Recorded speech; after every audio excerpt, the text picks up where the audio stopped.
Hello and welcome, everybody, to Fortnightly Frontier, a Star Citizen podcast.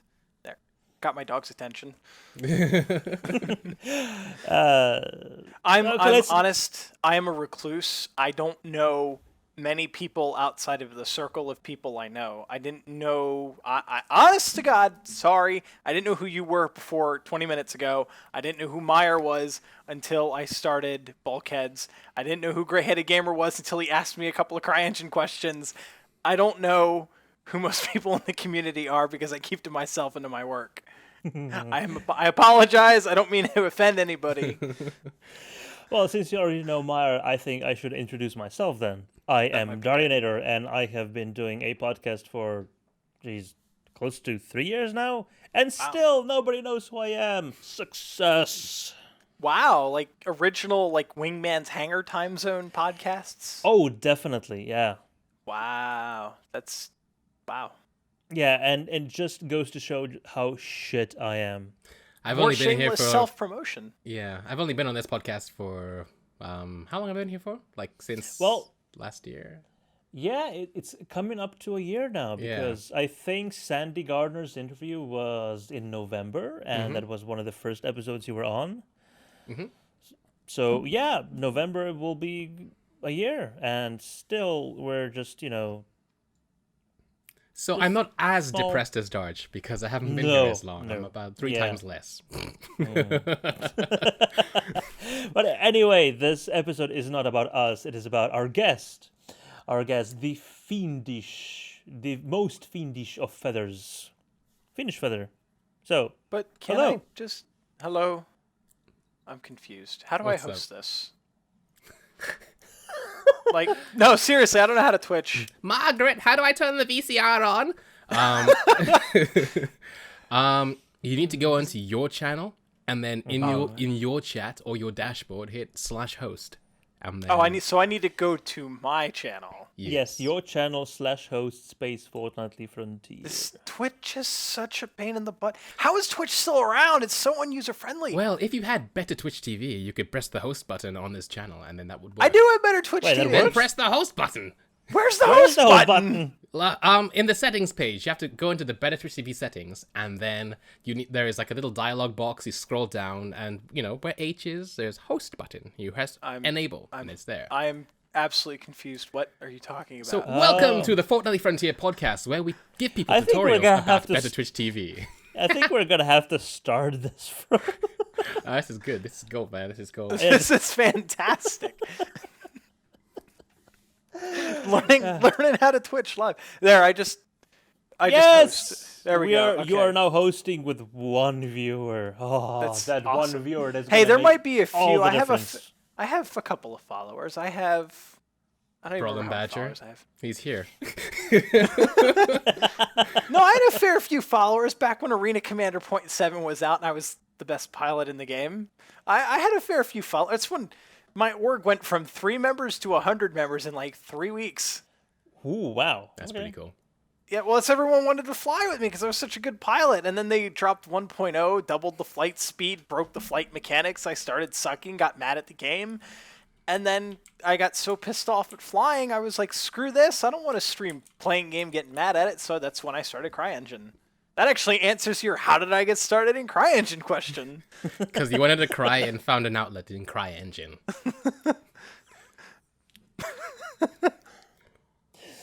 That's one way of looking at it. CryEngine does make you cry a lot. It all makes me cry a lot. Yeah.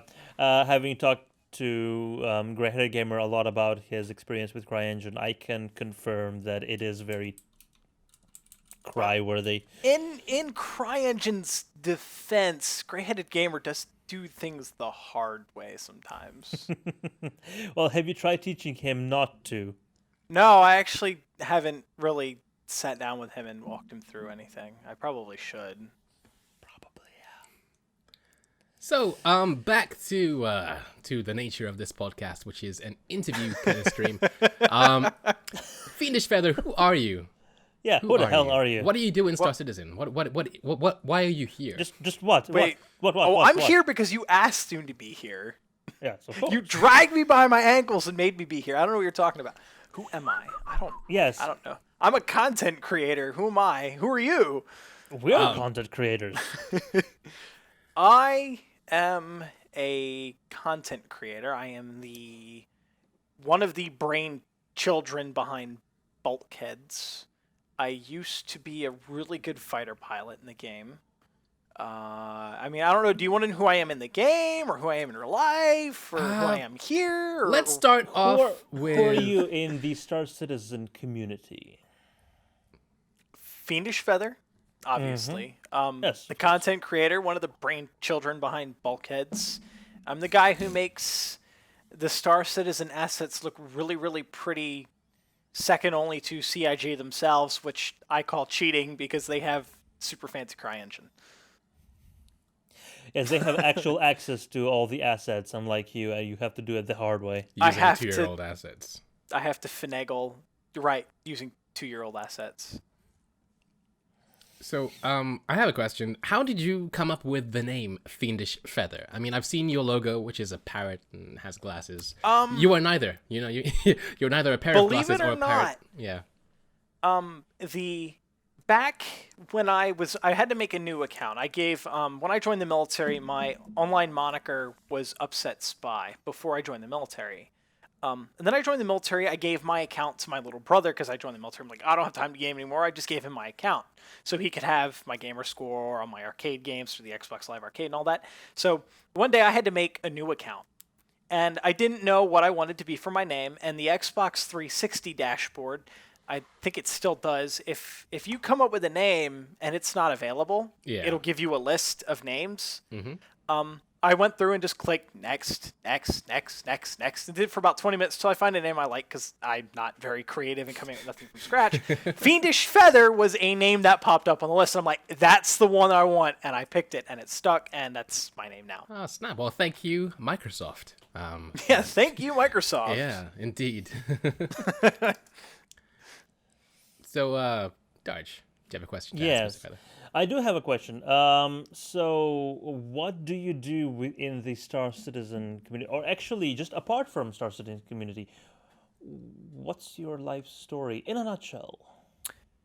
Navy veteran, disabled Navy veteran with heart disease. So sadly, I'm not doing the things I want to be doing, like still being in the military. But currently a student going to school for game design. And hopefully after that, I will be doing indie game development with my wife, who is currently in school for 3D animation. Ooh. Awesome. And expanding that into Star Citizen community.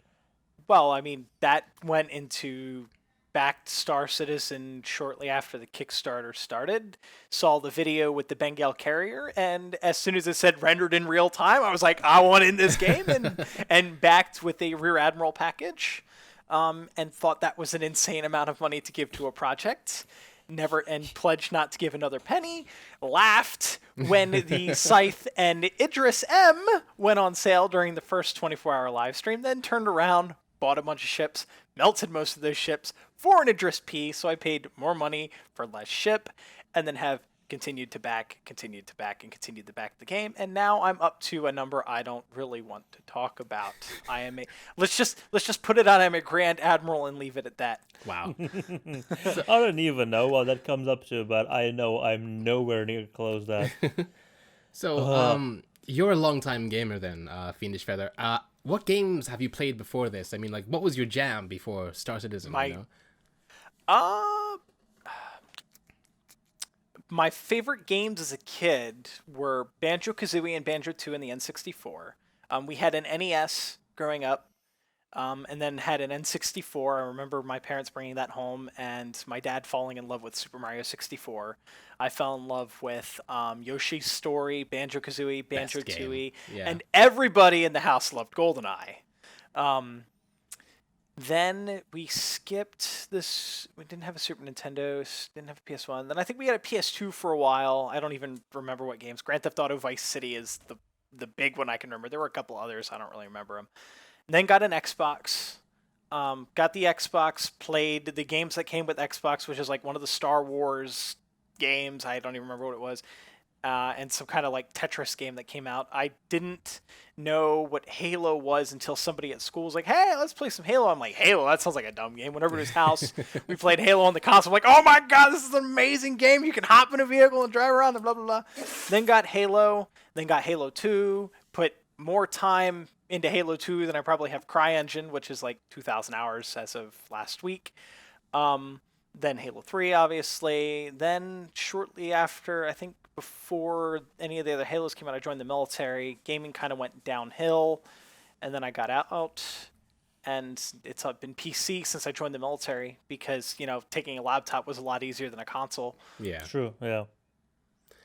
And how exactly did you hear about Star Citizen, Somebody did a Facebook repost, and I clicked the video, saw the video, and that was the end of that. Facebook, huh? Yeah, it was Facebook. Facebook. I think one of my coworkers in the military reposted a video, and I clicked it, and I was like, "Oh my god, this thing is amazing!" And backed. So the two major influences so far for you have been Xbox for your handle and Facebook for the information about Star Citizen in the first place. Yeah. Well, the video, I don't want to call it information. Right, it was video. Right. Okay. Yeah, I wasn't a PC gamer growing up. I was an N64 kid growing up and an Xbox kid growing up. It's. I mean, now that I'm PC, sitting in front of the console is nice if I want to sit in front of my 100-inch projector screen and just go comatose and play a game. But I still prefer to play on the PC. Mods, graphics, just being able to keyboard and mouse. Well, keyboard and mouse does have its merits, but for some situations, the analog controller is still better. But we won't get into that. This is not the point of today's show, as it is. So before we get more into Star Citizen, is there anything that you're playing right now apart from Star Citizen? Any game that you're playing right now, or that you're looking forward to? Game. I play Rocket League every now and again with my friends. Actually, it makes me want to check. What is the last game I played? I think. Well, technically, the last game I played some Braid today. All right. Because for one of my projects for school, I actually have to build a platformer game to start. That is a husky tail behind me, by the way. Hi, husky. I have to build for my first assignment. I have to come up with a platformer. So I've been playing. Braid is one of the platformers I've been playing, coming up with trying to brainstorm ideas and like that.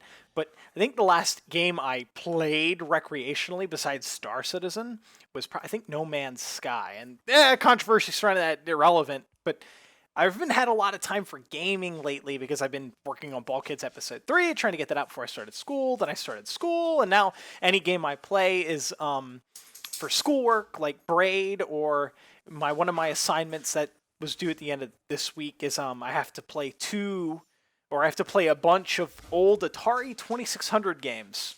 Oh, and then I have to go through and say what I would do to make those games better. And it's really hard to answer the question, what would make these games better? Because the examples they give are like a new weapon or a new enemy type or graphical improvements, which I know are trick examples because it's an Atari 2600. You can't ask for better graphics from an Atari 2600 game because you just can't make the graphics better. It's an Atari 2600. And if anybody doesn't know what Atari 2600 games looked like, be thankful. So, Feather, you mentioned that you moved from actually playing the game and streaming it to moving into actually making, like CryEngine content for it. So, what exactly spurs you on to making CryEngine content? As in, was it something that you already knew how to do and you wanted to learn to do, or? No, I've played with CryEngine Sandbox. That's the editor for CryEngine. I played with that for about 2 hours. maybe a little bit longer when Crisis 1 came out for the PC. Because I was like, oh, look, it came with an editor. I want to, see, because it's like, holy crap, CryEngine looks so awesome. It looks so easy to use, because it's like, what you see is what you get. I thought, up until that point, I thought game development was all code. You type away code and it makes things appear on the game. I didn't realize it was like drag and drop trees and drag and drop enemies and things like that. And I thought it was really, I thought it'd be easy to use. So I was like, oh, I want to make a game in Sandbox, and opened up the editor and started playing with it. But that turned out to be a lot harder on my, I don't know, what year did Crisis come out? And I gotta look. Like 2005, maybe? Something like that, yeah. And still, you're struggling to find, came out in 2007, so I played with it. PCs that struggle to play it. Oh, that's because Crisis was so unoptimized. True. Yeah, but true. Came out in 2007, so I was 16. So I started playing. Oh, my sweet summer child! So I started playing. I started playing with Sandbox for a little bit when I was 16, and played with it for a little bit, and then it went away. And I was like, okay, I want to go to, I want to go to school for. Actually, didn't want to go to school for video games. I wanted to go to school to be a web designer and a programmer, and started looking at schools and was going to go to a school. And then I woke up one morning after I turned 18 and said, I'm going to join the military. And a month after I turned 18, I joined the United States Navy, and then shipped out a couple months after that. And time passed, 4 years later, I decided, I got out because of health issues. And then I was already, I don't even remember how many dollars deep into Star Citizen at the time. Started playing Star Citizen after Arena Commander dropped, started streaming that, decided I wanted to be a streamer because, back then I had a decent audience because I was a really good pilot and had a tight community surrounding me. And then they made the game controversial. I'm going to say it. They made the game shit with dropping 1.0 and making the ships over-maneuverable, and I didn't like playing the game anymore at the time. So I decided, after watching Anything FPS, if you guys remember him, he was around until shortly after I started making videos, that I wanted to do CryEngine videos. So I did. And after I opened up Sandbox again, 3 days later, came up with my first video, which was a very poor music choice to Mad World, the guy getting into a scythe, but I did it in 3 days and decided, hey, this is what I want to do. I'm going to make story videos, the guy getting into the scythe to the sad music. Who knows what he's going to do? And then I did the second one, which was the last stand or the final stand. I don't remember the name. Yeah. With the microwave cannon and the aimbots and all that. And I decided I wanted to do story videos. I wanted to tell people stories about the ships or about these people. And Anything FPS was going to do the spin videos with the ships. But then Anything FPS stepped down from the community because of various things that was going on with him. So I started doing both spin videos and little story videos. And then a couple months after that, I did a bunch of spin videos and story videos. Then I did Pieces of 8, which was a very, very, very popular video among the community because it showed boarding and weapons, and that was right after PAX Australia, and everyone was like, holy crap, yes, FPS. And then that was, back then I was pushing to do videos in 4K 60 FPS, even though YouTube didn't officially support it. Right. But if you uploaded the video, it saved it in 4K 60 FPS, and when they officially rolled it out, they picked my video, Pieces of 8, for their official 4K 60 FPS playlist, and it got reposted all over the internet. Engadget, The Verge, Engadget. You can actually, if you look up Engadget, YouTube, 4K 60 FPS, you will see Pieces of 8 as their banner image. They picked one of the shots from my video for their banner for their article. And I think overnight the video got like 300,000 views, and then I was like, I didn't monetize my channel.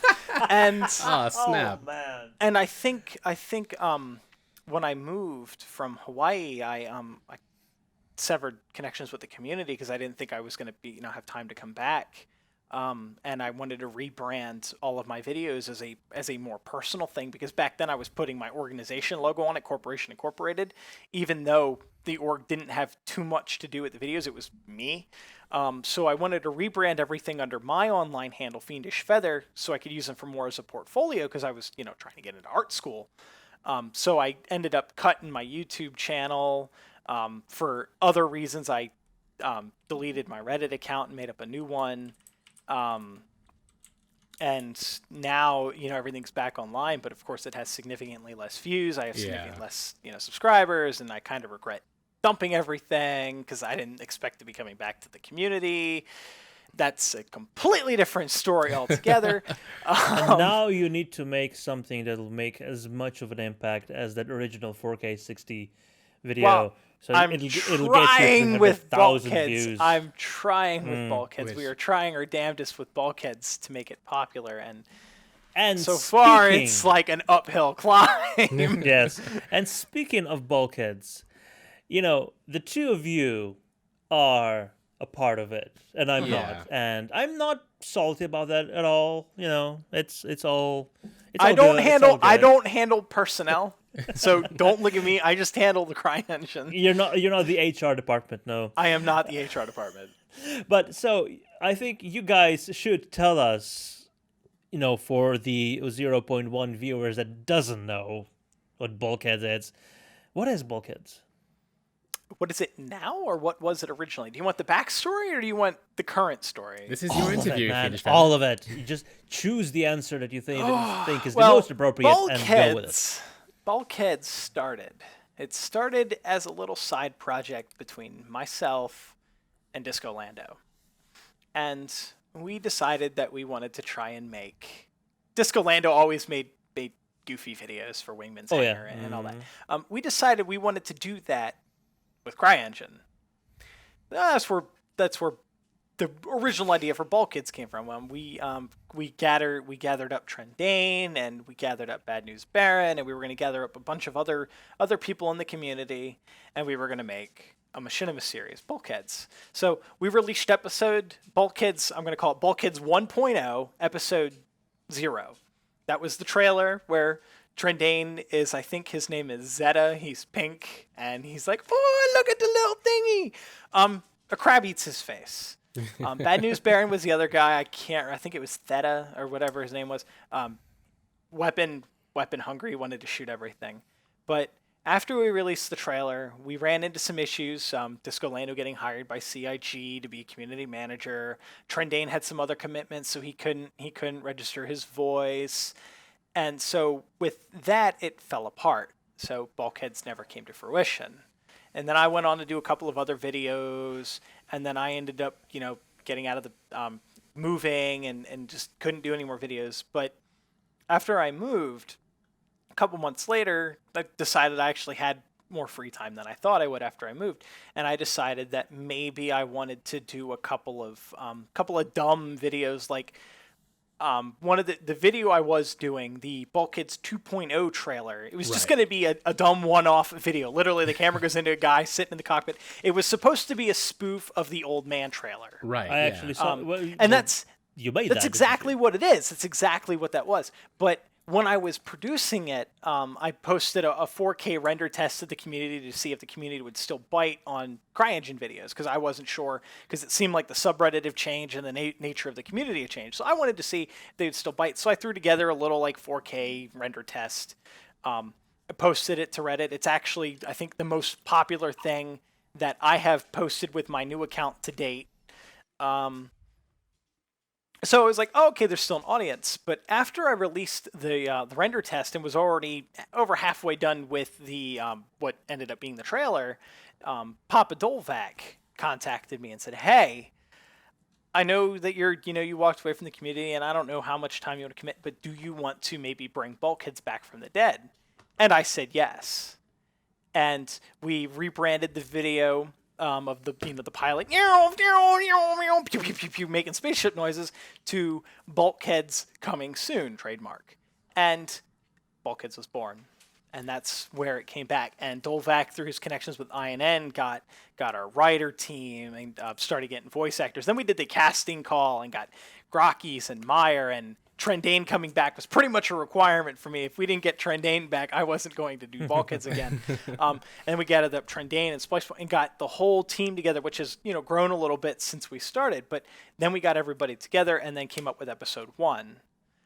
In even episode 1, that opening shot of episode 1 with the planes flying by and the Bengal. I was already working on that too. That was just going to be a one-off cinematic, just to be like, hey, look what I can do in CryEngine kind of deal. That wasn't really supposed to be the opening of Bulkheads. That was another video I was working on altogether. Right. But I decided, you know what? Let's start Bulkheads off with this epic intro that is probably the most advanced cinematic that anybody has seen.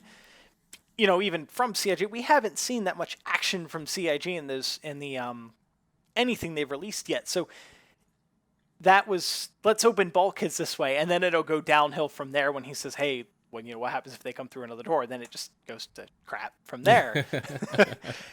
And then we worked on episode 2, and then episode 3, which has been a little hell spawn that was not just a thorn in my side, but like a railway spike in my chest. That took 3 or 4 times as long as it's supposed to. If we had my way in scheduling, we would have been through episode 5 or 6 by now. But episode 3 took a lot longer than I wanted it to, but I think the quality came out pretty good. I'm just sad that I didn't get to do more, and we didn't try to get the series a little further along before I started school, because now, once I get a groove with school, things might balance out. But right now, I'm a little worried that Bulkheads is on, hiatus.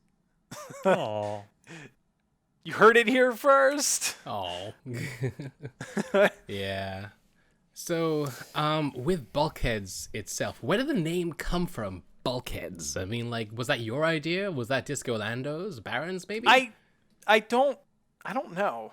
I honestly, I don't remember where the name came from. I think it was mine, but I don't remember where it came from. I think kind of like, oh, you bulkhead, or oh, you moron. I don't know. I really don't have an answer to that question. Right. Awesome. I just know I picked the name Bulkhead and it stuck. And if you ever look at any of the title screens, the door, which you might recognize as the door from the Constellation, the only reason that is the logo for Bulkheads is because I went into the CryEngine assets and typed in Bulkhead, and that's one of the hits, because they're calling that a bulkhead instead of a door. Yeah, fair enough. Right. Well, when it shuts down, it's actually a solid bulkhead. But anyway, so what? Apart from the hiatus, what is your plan for the Machinima series in the future? I want to keep Bulkheads going as long as we can, with the current CryEngine, and we have very interesting plans. I'm not sure if Myre's totally in the loop with the plans, because we keep things kind of subdivided between the writers and the voice actors and stuff. That NDA, though. No, it's not really an NDA. Nobody signed anything. It's just, hey, if we tell you, please don't tell anybody. Don't be an ass.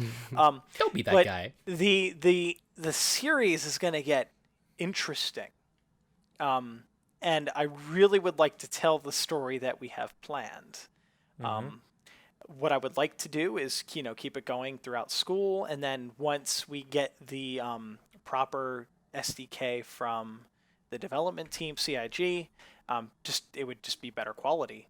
And maybe once we get the SDK from CIG, maybe do some custom mocap animations, but I'm not in a hurry to do that. I think the animations they give are plenty, and I like working within the confines of using the in-game animations and not doing what like Red vs. Blue did, where it's very obviously not in the Halo game engine and it's all mocap or, hand animated.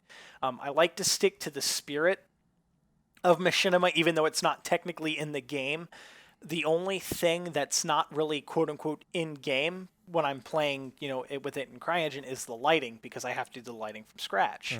But all the animations, most of the textures and everything, it's in-game. It's, it is in the game engine. I'm not interested in doing anything 100% in Maya or anything like that. Right. Okay. You could argue that that the first few seasons of Red vs. Blue were actually done in engine before they got the budget to actually migrate up through into season 6. I know seasons 1 through 5, and even season 5. I think it was just the only thing that was. I think it was just a couple of composites with like the Pelican that crashed in Blood Gulch or coagulation at that point in season 5. Yeah. And you could actually see the schism between just standard Halo animations and screen cap, and then moving towards proper 3D animation. Yep. Yeah. And I think they lost a lot of their original charm when they went that. They got too big, and I think that is why I stopped watching them. Yep. So, What? so with the future of Bulkheads and stuff. So we started off with myself, of course. With me, of course. With Daesh with the English. He's learning. He's Me, learning. of course. It's all me. Yeah, we started with me, with Gracky's Splice Point. We had Trendane, of course, and INN. In terms of the future of Bulkheads, the next couple of episodes or anything, I mean, are there any new people coming into the team? I mean, I know with episode 3, we had the likes of Grey-Headed Gamer, DJ Knight. Yep. We had Geo Get Money, and we had of course Geek Domo. There you go. Do you have plans for anybody else? We do. You know better than I do. Do you know the real names? The real names. I know their monikers. Right. So, well, we have BB Wolf, who's actually going to be playing our first female character in the game. She female character. I mean, we do have Eris's girlfriend who does the voice of the ship's computer. So Yes. she's Yeah. the second female voice, but she will be the first character. Yeah. Oh, so pedantic. So pedantic. Well, you could even argue character, because the ship's computer is an interesting, as you saw at the end of episode 3, is in an interesting predicament. Right. Right. Are you saying that it's not just the series of pre-recorded statements? It'll be actually a fully fledged AI. Nobody's saying anything. Nobody said nothing, sir. You said that. I didn't say that. Yo, I didn't. I didn't said tell him nothing. interesting. But it's fixing to look really cool. So we have BB Wolf, like I mentioned before. You can see her character actually on stream right now. She is the character on the right, of course, the more feminine one. We're not doing any jokes in that respect. We do have one other person who is down, and he's actually a professional voice actor. In that he's been in things like Dying Light and other things. He has an IMDb. That's cool. Yeah. So that'll be Mr. George Ledoux, and he is going to be playing, I think, the chap on the center. Am I right? I believe you were correct about that. Mm-hmm. Right. We're yet to cast the chap on the left, however. So I don't know. We're working on that. I Yeah. think Trendane has somebody, but it's not 100% yet. Right. Hmm. You're We're not working on it. you're not accepting applications at the moment, are you? Anyway. We're looking for very, very specific requirements for those I 3 characters. see. Okay. I mean, you could tell him the requirements. I mean, Darjanator here is from Slovenia, of course. What does that have to do with anything? Well, it may not or may not have to do with anything at all.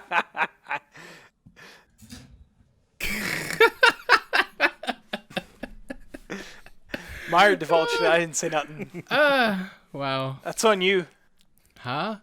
Oh, well, I mean, we've had kind of issues. I mean, this is not an interview, a Bulkheads interview per se. It's a Fiendish Feather interview. Oh, they're pretty much one and the same.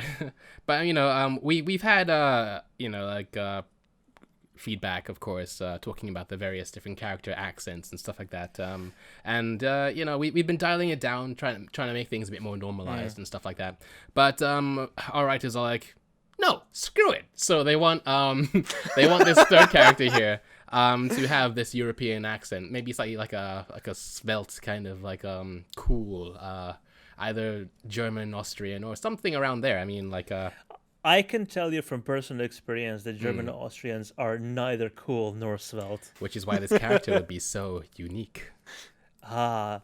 Well, if you wanted that, you would go with something more of a Hispanic route. Like, what was it? The guy who played Khan in Star Trek, the original Star Trek. Right, but you see, with that's too cliche. Yes, How do it you say is. the cool Yes. Spanish accents? Yeah, the cool Spanish with the rich Corinthian leather. Indeed. Yes, indeed.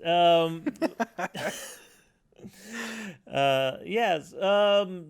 Getting a svelte, smooth accent from Europe is going to be hard if you don't want to go for the stereotype of the Spanish one. Fair enough. Mm-hmm. Yep. You definitely don't want to go with something like Bulgarian. I don't know what Bulgarian sounds like, but you don't. It's make it something sound we're too dealing enticing. with. It's something we're dealing with. Yeah. Yes. You will see come episode 5. Episode 5, you heard it here first, folks. Anyway, something that I wanted to discuss that is something that it's a trope in machinima, and because it is something that takes far too much effort normally, is everyone has helmets on, don't they? Yes. Yes, you don't want to reveal the faces just because of the facial animations and the lip syncing and everything. You would be absolutely correct about that, because that is a nut that cannot be cracked right now. Unless you have the resources like CIG has. The faces are designed to be animated because they were all cinematic assets. They were designed to be animated by an external program. They are not rigged to be animated inside of CryEngine using CryEngine's facial animator. That's all said and good, but you can't export the assets from CryEngine into Maya or 3D Max or whatever other animation software you want without breaking the bones. And the bones are eyebrows, nose, lips, ears, cheeks. Of course. There's like 80 bones in the face alone. So unless you want to export the model, just the mesh, and then rig it yourself for animation, and then animate it, and then import those animations into CryEngine while keeping everything synchronized with the voices that have been recorded, you are SOL. So it's So going to be 2020. Before we get their assets? No, before you get an episode out by that point. Oh, yeah. or you just, animate the face and, you can be like Lord Inquisitor and spend the last 7 years doing, a 10-minute, little mini feature film like he's doing. Don't get me wrong, quality of that is absolutely amazing, but you can't do a machinima series with 10 minutes every 7 years. Yes, and you can definitely see that the facial animation is just not what you're used to. Nope, it's easier to bob a helmet. Yeah. Fair enough. And with that, I mean, the facial animation is one extreme, but people tend to think with your kind of animation that, it's just plug and play, kind of drag and drop, everything will be fine, Can you do you have any special anecdotes about, things that have gone horribly wrong with just in general, not just Bulkheads, but anything, like what's your favorite story with just CryEngine flipping out? You have a couple of GIFs. Can OBS play GIFs? I can indeed, yeah. Well, then go ahead and play those GIFs, because that's right. a pretty normal occurrence of things that happen. I love it when the characters freak out and things don't work like they're supposed to. So things like T-posing and mosh pitting and T-pose and the spinning heads like you could see on the stream. That's always glorious. That's you got the spinning head problems, the T-posing problems, and then you have to take the character and the character's standing like this. You have to say, okay, I want to connect the gun to the character, and you hold the gun, but the roots or the center of the gun isn't the center of the model or the trigger where it's hand. So you say, hey, I want to attach the gun to his right hand. So you attach the gun to the right hand, but the trigger, instead of being in the palm of his hand, is like 3 feet over to the right. And you're like, oh, holy crap. So you got to move the model over to the hand, but it's all fine when he's holding the pistol. But then he looks to the left or the right and the pistol leaves the hand because the animations are all screwed up. And it's just one issue after another. It like the environmental art and the lighting is the easy thing to do with the machinima for Bulkheads. It's getting all the character animations to flow together and all that. That's the hard part. It's just awful. It really is. And you can imagine that the people making this game and all the raw animations have it even harder because they have so much more data coming in from the input. I kind of envy them because they have the proper tools and they have the mocap stuff. It makes it really nice. Now I don't envy the mocap animators because while mocapping the person running is easy, but if they're holding a rifle prop or they're climbing into the Anvil Hornet or anything like that, the mocap, if that model on stage isn't 100% accurate, all the animations are screwed up. And then the animators will have to go in and animate each each frame by hand, and then you run into the issue where depending on how many keyframes you change, you just lost all of the quality of the mocap, and then it's like, well, now we have to reshoot. I love the animators' jobs. I love the thought of being a cinematic artist or a cinematic animator, but at the same time, it's like, oh my god, that job has to suck. So speaking of, maybe we should work towards having one of the official animators on the show. What do you say, Myre? One of the official animators of the show. FiendishFeather isn't good enough, is he? No, I mean of the game. Not even close. Game. I meant game. Sorry. Yeah. I use animations that are already in the game. I don't count as an animator. I just take animations and sequence them together. So basically, just using all the assets that were given to you and then recompile them in a different order. Essentially. Animation-wise, everything that I have done animation-wise is using the Star Citizen animations. I might slow them down or speed them up or pulse them mid-animation or anything like that. But everything I do is 100% what at least was included into the leaked build that got leaked, with the exception of some textures and all of the lighting. So in more ways than one, we can thank Disco Langdo for Bulkheads. Yes. I also suppose that all the scenes where you have two characters talking to each other and they're just bobbing their heads up and down, that's actually properly animated, or the bobbing. So the head bobbing it's relatively straightforward in CryEngine. It's not like that's a canned animation because CryEngine supports these things called look poses, and I can tell the character to look at an object, and in this case it's a target entity. It's actually meant for artificial intelligence, but it works just the same. And I tell them to look at this target, and based on the look pose I set, they'll move from the waist up or the shoulders up or the head. And if you could actually see the character's face within the confines of CryEngine, the eyes will actually follow the target before the head does. So if the target only moves in front of their face, they'll follow it with their eyes, and then they'll follow it with their head. In this case, I think specifically I use the getting into the gladiator look pose, because what it does is the whole body is bound to the seat, so the body doesn't move and only the head moves, because when you're getting into the gladiator you can still look around, but it doesn't move your body because you're in the seat. So I use that look pose because all it does is move the head, and it'll the head will bob up and down. Now if they're holding the pistol out like they're going to shoot something, I use the pistol alert look pose. So wherever I move the look pose, they're going to be pointing their pistol at it.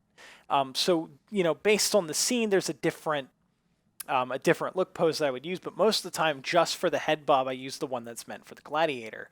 And then what I'll do is I'll put the target in the scene, tell the character to look at it, set the quote unquote smoothing so the head isn't moving like somebody's pulling and dropping a string.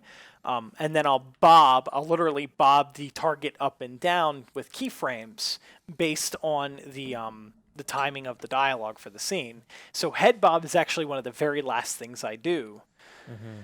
So it's slightly more complex than the red versus blue version of when they actually went into the game and then had the characters move their sticks up and down.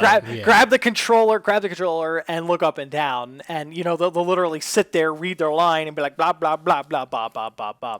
I don't feel bad for them using Halo 1, because in Halo 1 for the character to look ahead of the gun down, they had to actually look straight at the ground, so they have no idea where they're looking. So they'd have to use player 3 or the camera to do that. Right. But yeah, it's quite a bit more complicated. And you could actually see that it had these weird black bars, which is they had to hide the HUD. Yeah, exactly, because the camera was another player. Yep. Yeah. And back then with Halo 1, they didn't expect anyone making machinima, so they didn't have any of that. Then Halo 2, or Halo, Halo PC, which they did use to remaster the several, all the seasons. In Halo 2, you had the action replay saves that would get rid of the HUD, or you could use the glitch to drop your weapon and things like that, which made it really nice. But no, CryEngine, I can use a camera and actually do all of it with proper cinematic tools for the most part. Wow, It's like it's 2016 or something. Anyway, I think we've rambled on and on and on about CryEngine, and I think that people are getting a bit tired of it. So I think we should wrap things up with a few quick fire questions. And the first one being, Mr. FiendishFeather, what is your favorite caffeinated beverage? Coffee, black. What is your favorite alcoholic beverage? Scotch. What is your do favorite you want more? Okay. Star citizenship? The Idris. What is your favorite non-star citizenship? What? What is your favorite non-star citizenship? So, like, I'm not going to help you, but... Is this like a spaceship or an ocean ship? Okay, we're going with spaceships. The Falcon 9. Okay. Okay. And that was the first one that came to my mind. Do you like snakes? Hell no. Okay, that's it, everybody. Thank you all for watching. That wrapped up quick. That's all we have for quickfire questions. Thank you so much for tuning in, as I wanted to say before my mouth failed me. So, lastly, the FiendishFeather, where can we find you? Where can we find you? Oh, exactly, yes. Bulkheads.tv. All right. So you can find Mr. FiendishFeather at bulkheads.tv, where you can find your daily dose of all things Bulkhead. And by daily dose, I don't mean there's going to be a new video every day, but you can watch the same video multiple times. I was going to say, don't be putting words in my mouth. Giving people false expectations. All right, then. Let's not be doing that, yes. And anyway, thank you so much for tuning in, both on Twitch and on YouTube. And if you like this episode, please feel free to give us a like or indeed subscribe. And we will see you in the verse. Yeah.